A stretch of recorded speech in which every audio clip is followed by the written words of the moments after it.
नमस्कार दोस्तों, आप सभी का स्वागत है कहानी लिरिक्स में। कहानी ऐसी जो दिल को छू जाए। यह कहानी एक चतुर बहू के बारे में है।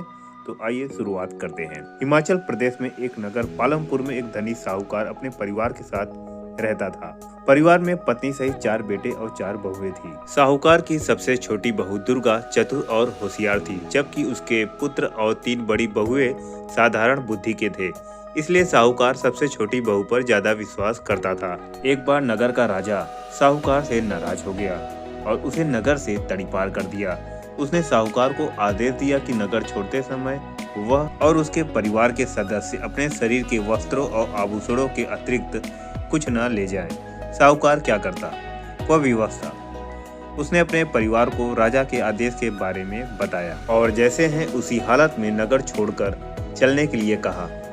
सभी तैयार हो गए। जाने के पूर्व छोटी बहू दुर्गा ने राजा के सिपाहियों से पूछा कि क्या वह रास्ते में खाने के लिए कुछ रोटियां ले जा सकती हैं। सिपाहियों ने मना नहीं किया।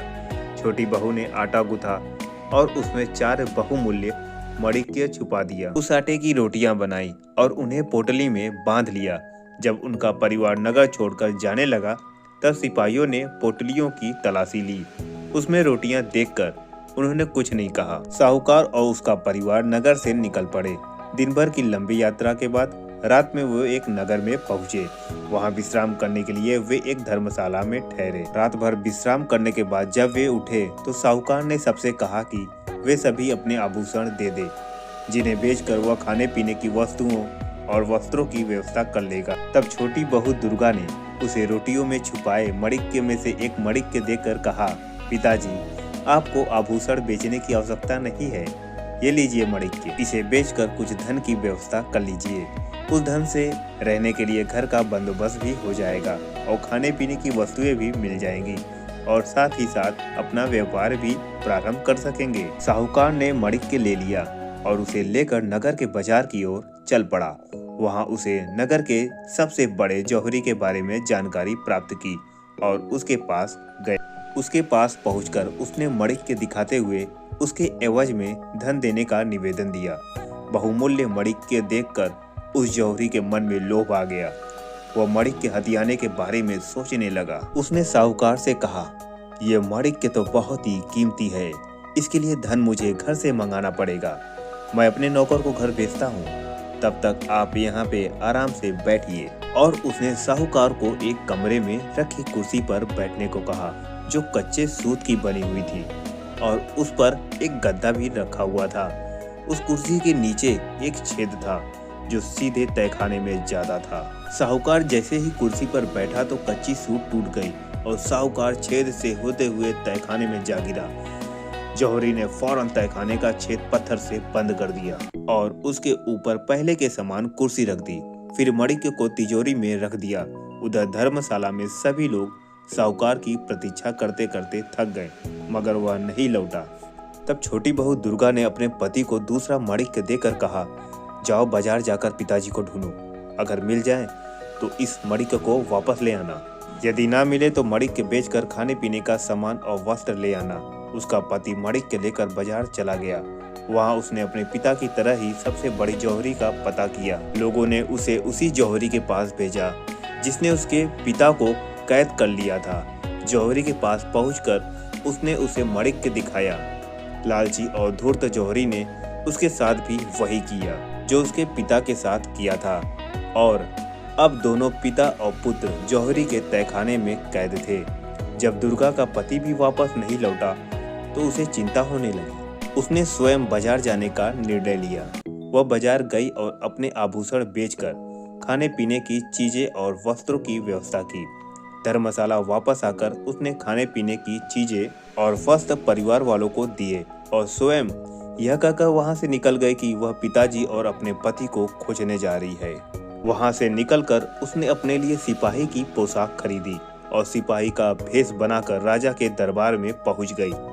उसने राजा से विनती की कि वह उसे अपने महल का सिपाही बना ले। राजा ने उसे सिपाही बना दिया और महल की पहरेदारी का कार्य उसे सौंप दिया। कुछ दिनों तक सिपाही बनी दुर्गा ने महल के चारों ओर पहरेदारी की। वहां उसे पता चला कि महल के पशुशाला में रोज रात एक राक्षस आकर उत्पात मचाता है। उसने राजा से पशुशाला की पहरेदारी की आज्ञा मांगी। पहले तो राजा हिचका, पर बाद में उसे अनुमति दे दी। वहाँ से कुछ दूरी पर जंगल के रास्ते में एक ऊंचे से पेड़ पर चढ़कर दुर्गा सिपाही के भेष में बैठ गई। उसने अपनी उंगलियां जगह जगह से काट ली ताकि उसे नींद न आ पाए। रात होने पर उसने देखा कि जंगल की तरफ से एक बड़ा सा भैंसा सींग उठाए महल की तरफ भागा आ रहा है। वह समझ गई कि यह वही राक्षस है। जैसे ही वह भैंसा उस पेड़ के नीचे से गुजरा जिस पर दुर्गा बैठी हुई थी, वह दोनों हाथों में तलवार लिए नीचे कूद पड़ी और सीधे भैंसे के ऊपर गिरी। भैंसे पर गिरते ही उसने तलवार के तेज वार से उसका सिर काट दिया। मरते ही राक्षस अपने असली रूप में आ गया। दूसरे दिन जब राजा को यह समाचार प्राप्त हुआ तो वह बहुत ही प्रसन्न हुआ। उसने सिपाही रूपी दुर्गा को बुलाया और कहा, मैं तुमसे बहुत ही प्रसन्न हूँ। तुमने उस राक्षस से छुटकारा दिलाया है जो कई वर्षों से हमें परेशान कर रहा था। तुम्हें इनाम में जो चाहिए वो मांग लो।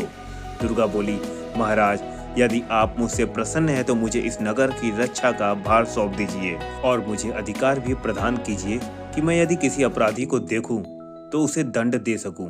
उसकी काबिलियत देखकर महाराज ने उसे नगर का कोतवाल बना दिया। नगर का कोतवाल बनने के बाद दुर्गा ने अपने पति और ससुर की खोज प्रारंभ की। उसने सोचा कि वे लोग अवश्य ही नगर के सबसे बड़े जौहरी के पास मणि के बेचने गए होंगे। इसलिए उसने नगर के सबसे बड़े जौहरी का पता लगाया और उसके पास पहुंची। वह नगर के कोतवाल के भेष में थी तो जौहरी उसे पहचान नहीं पाया और कोतवाल समझकर खूब आवा भगत करने लगा।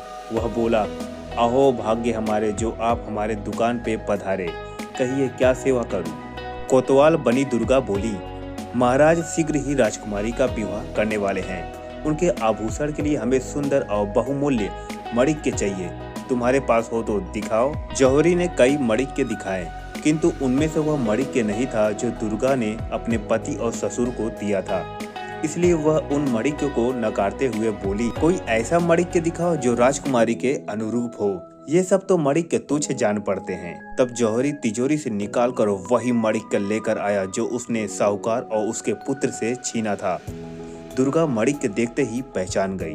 उसने सिपाहियों को आदेश दिया, पकड़ लो इस जौहरी को। यह जौहरी नहीं, चोर है। जौहरी को कुछ समझ नहीं आया। तब दुर्गा बोली, यह मणिक तुम्हारा नहीं है, यह तुमने एक साहूकार और उसके पुत्र से छीना है। बताओ तुमने उन्हें कहाँ रखा है। जौहरी समझ गया कि कोतवाल को सब पता है। वह वहाँ से भागने लगा मगर सिपाहियों ने उसे पकड़ लिया। फिर दुर्गा ने पूरी दुकान की तलाशी ली। तब उसे कुर्सी के नीचे पत्थर दिखाई पड़ा। पत्थर हटाने पर नीचे तहखाने में उसे अपने पति और ससुर अधमरी हालत में मिले। उसने उन्हें वहां से निकाला और तुरंत चिकित्सा उपलब्ध कराई। जौहरी को राजा के सामने प्रस्तुत किया गया। कोतवाल बनी दुर्गा ने राजा को सारी बात बताई।